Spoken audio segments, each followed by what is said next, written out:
I'm Sarah Gore, and this is Open House NYC. This week we're in Brooklyn with Fawn Galli at her creative and comfortable family home. And we explore the home and grounds of the oldest continually inhabited property in the city. Plus, Teddi Mellencamp of Bravo's Real Housewives of Beverly Hills shows us around her family abode in the Hollywood Hills. But first, landscape designer Julie Farris shows us a Brooklyn townhome with its very own rooftop oasis. We built a skylight over the kitchen banquette to give you a hint of what's beyond. So let's go check out that beyond.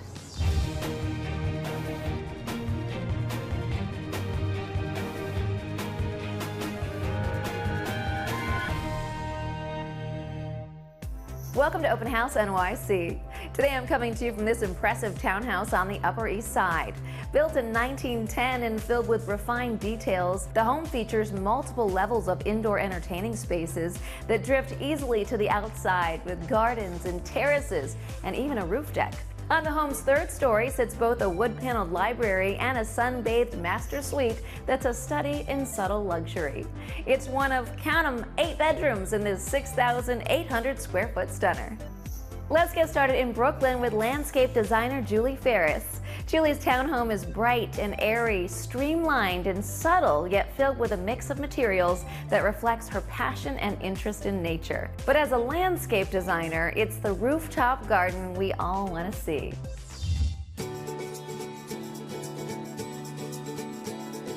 My name is Julie Farris. I'm a landscape designer living and working in Brooklyn, New York. Welcome to my home.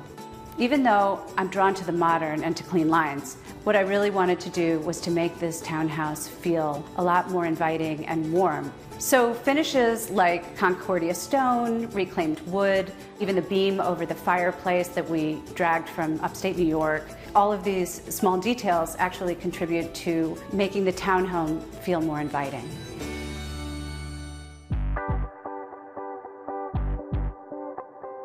When we were building the house, I actually knew that I wanted a rooftop garden, so that dictated the layout. We put all the bedrooms on the first floor and the main public spaces on the upper floor with higher ceilings and tons of light.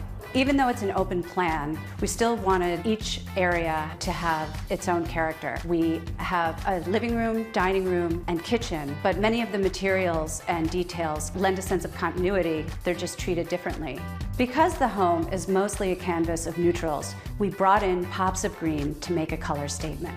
Seemingly simple and insignificant details like the stone ledge meeting the bench, meeting the reveal to the window are often what make the project sing the most. We built a skylight over the kitchen banquette to give you a hint of what's beyond. So let's go check out that beyond.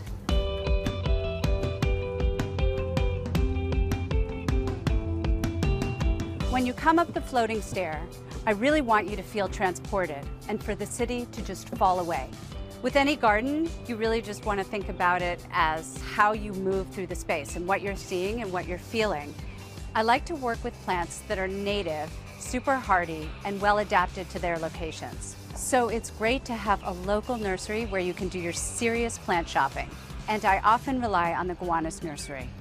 Like architecture, well-designed gardens have a structure, and plants can add to that structure, but they also can convey a mood or sensibility.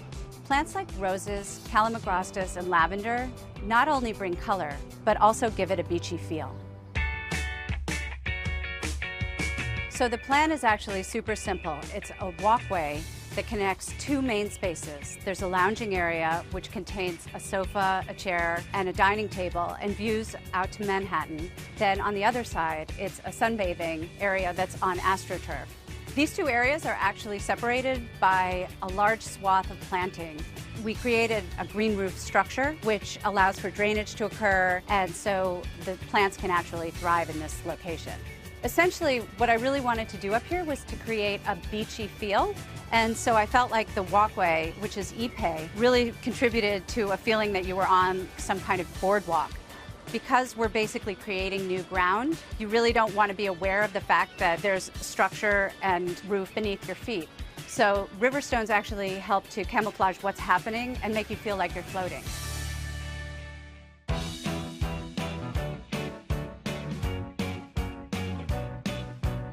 I feel like with any well-designed garden, it can have multiple functions, but at the end of the day, all you'll notice is its beauty. I hope you've enjoyed taking a look at my house and my roof garden. It's always good to have a quiet place where you can escape, and Julie really created an oasis that felt both wild yet serene. Coming up just after the break, Bravo's Teddi Mellencamp breaks down the decor choices in her family's Hollywood Hills home.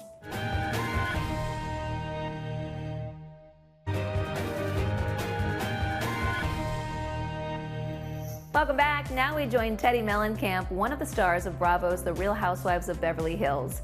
Teddi's Hollywood Hills home combines casual family comforts with touches of glam, which always keeps things interesting. See why.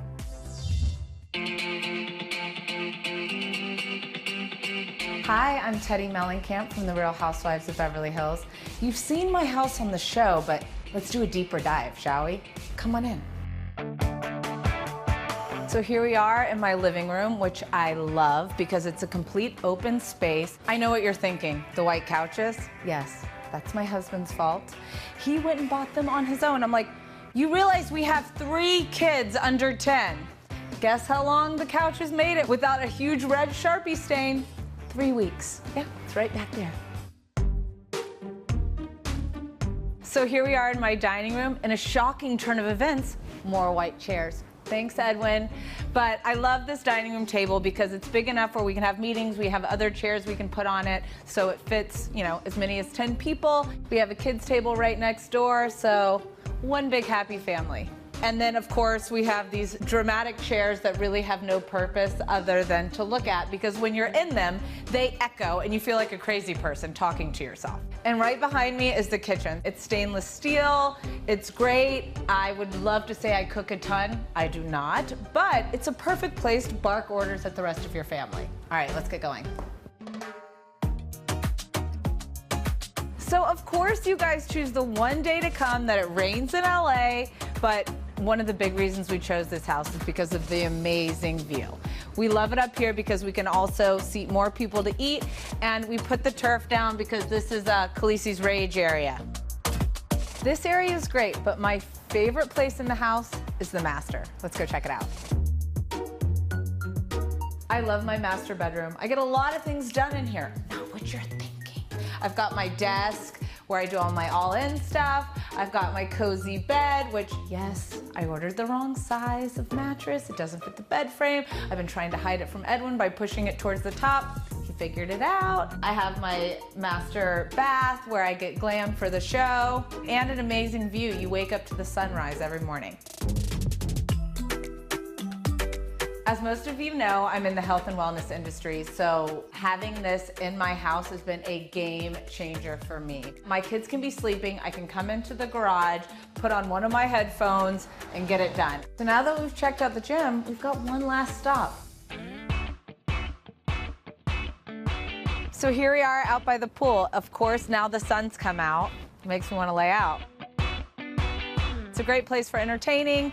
My husband, of course, put a TV out here for when the Rams are playing. We have our little Thos Baker ping pong table and foosball so that we can be swimming, playing games, always staying busy. Thanks for coming and taking a closer look at my house. I had fun with you guys. Keep tuning in. So much more craziness to come. Ah! See you then. Coming up after the break, we visit the oldest continually inhabited home in New York, and it just happens to be in Queens. Don't go anywhere, you won't want to miss this.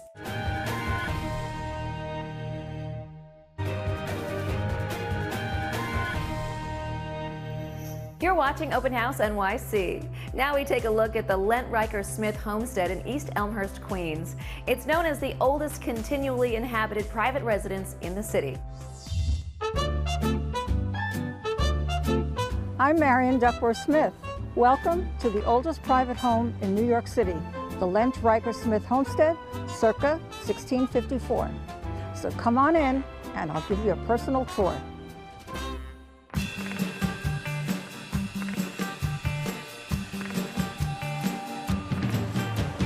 The reason that the house is called the Lent Homestead is because very often people adapted the name of the village they came from. The Rikers were among the first Dutch settlers, so it originally was Ricken van Lent, which was Rikers of Lent. The reason why the house is called the Lent Riker Smith Homestead, because now it contains my family history as well. Although the house was originally settled in 1654, we're now standing in the 1729 edition of the home. I'd like to point out that this is the original pine staircase with the peg-leg banister. There was a fire here in the 40s and this floor was burned out, so we tried to match it as best we could to the original 1729 wide plank pine floor in the living room and the library. This is the formal living room. So in this room, you see some of my passions. In memory of my brother Charles, who died of AIDS in 1988, I bought a walk-on in a Broadway show for 15 years and collected lots of memorabilia. Carol Channing's necklace from Hello Dolly, Glenn Close's ring for Sunset Boulevard. The hat is an original from A Chorus Line. These are Chita Rivera's cabaret shoes, and I wore them for a fundraiser for Broadway Cares. And Chita turned around and said, "Love your shoes." So now we're standing in the original part of the house. This room was also known as a keeping room back in the day, where the family lived, where they cooked their meals, where they slept. These are ledges that I found in the attic, which hadn't been touched in 100 years. Now you've seen some of my collections, but let me take you into my toy room.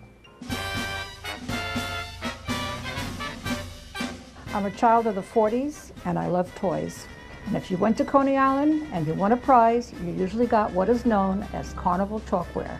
This is an original Coney Island carousel horse, circa 1915. But the history doesn't stop here on the inside. Let me take you outside. On our second date with my future husband, he said, "How would you like to see my cemetery?" We're now standing in the Riker burial ground. 132 Riker and Riker descendants are buried here. One that died at Valley Forge, and now it also houses my family plot. My mother, my brother, my sister, my husband, and I'll be there to haunt anybody who comes along and tries to destroy my good work. And I'll recite my favorite inscription for you. "Weep not, my friends, old dear. I am not dead, but sleeping here. The debt is paid, the grave you see. Prepare for death and follow me."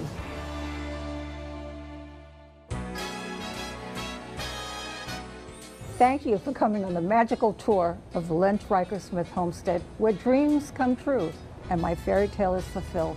I give tours, so come visit me.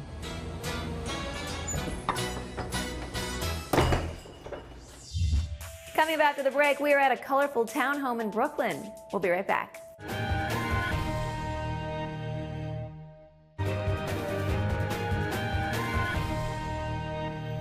Welcome back to Open House NYC. Now we're in Carroll Gardens, Brooklyn with interior designer and author Fawn Galli.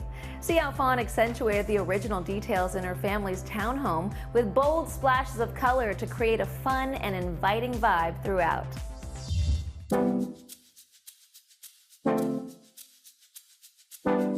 Hello, my name is Fawn Galli. I'm a New York-based interior designer and author of Magical Rooms. This is my townhouse in Brooklyn, Carroll Gardens. I moved in 10 years ago, and I'm excited to show it to you.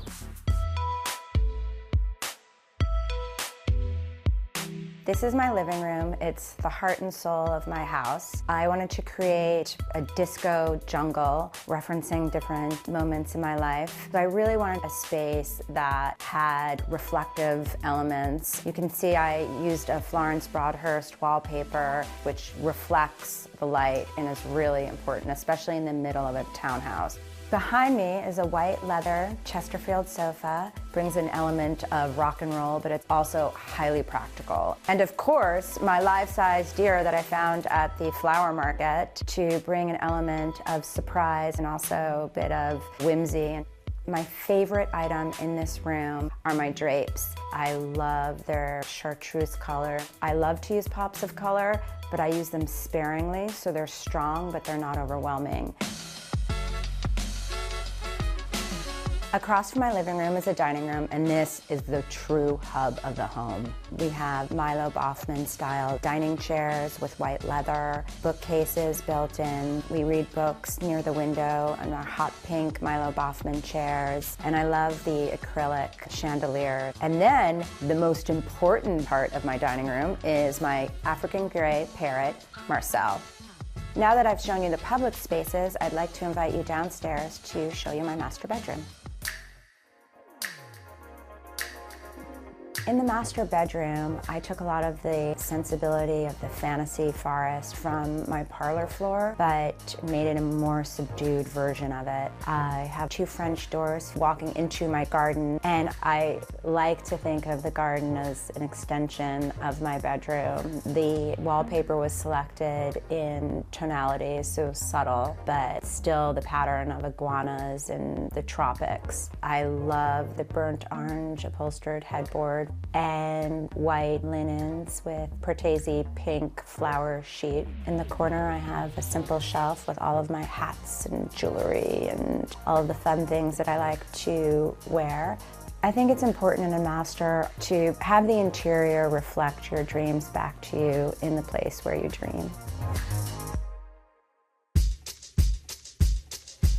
Thank you so much for touring my home. I hope you were inspired by the pops of color and mix of styles that bring vitality to any home. And thank you for coming. Coming up just after the break, what to look for and what to expect when considering a career switch to real estate. We'll be right back.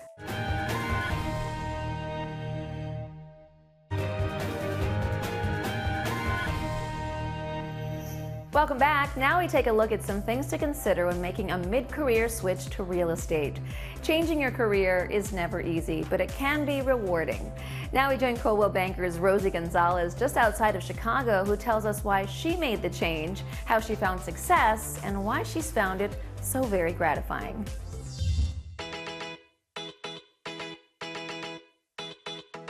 Hi, I'm Rosie Gonzalez from Coldwell Banker here in Brookfield, Illinois. I have done a lot of things in my life, a lot of different careers, but always in sales. I worked downtown in Chicago in a business school. Then we had our own restaurant by Midway, including a banquet hall. Everything was going well, but I felt like I needed a new challenge. Real estate has always been interesting to me. I had a little house by Midway and I had it on the market, and the broker that we were working with just couldn't sell it. So I thought, I'm just gonna do this myself. And right after I got my license, I took the listing and I sold it. And let me tell you, I was hooked. When I first started, I had a really good friend of mine, very successful broker in the area, and he said to me, Rosie, you need to go to a company where you're not only gonna learn, but you're also gonna grow. He said, you need to go to Coldwell Banker. Coldwell Banker has the best training, and I am so thankful for that great advice. Working with Coldwell Banker puts me in an advantage. Things like CBX provides information and insight to my clients that you wouldn't get anywhere else. They always make me and my properties look really good. That's why I wear my Coldwell Banker blue.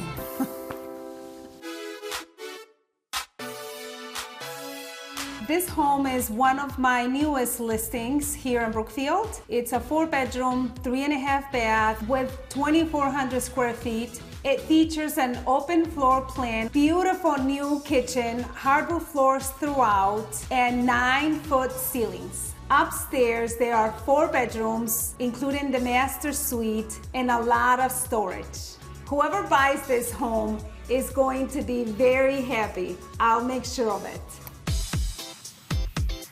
The market has changed since I started. It's now extremely good, and so it's changed for the better. And I tell you, in the last 10 years, my business has grown tenfold. I was recently recognized as one of the top 250 agents by the National Association of Hispanic Real Estate Professionals. Hispanic homeownership is one of the fastest growing segments in the market, and I love being part of that. Coldwell Banker is definitely part of my success. I always tell my sellers, when you put your house on the market, it's like a beauty contest. Getting your house ready for the market doesn't necessarily mean big projects. I always advise my friends, my relatives, if you're thinking of selling, have me over now. Even if you're thinking of selling next year, I can help you to get the house ready. Sometimes it's just a coat of paint and buy some pillows. What I think that makes me successful is my work ethic. This job is so rewarding because it's all about helping people. I am so happy I made the switch and I have not regretted it once. Remember, it's never too late to follow your dreams in life and in real estate. For more information, go to coldwellbanker.com. Thanks for watching. Like what you see on the show? Well, be sure to subscribe to our channel. We have so many more beautiful homes to share. It's all about love. Share these homes, you know?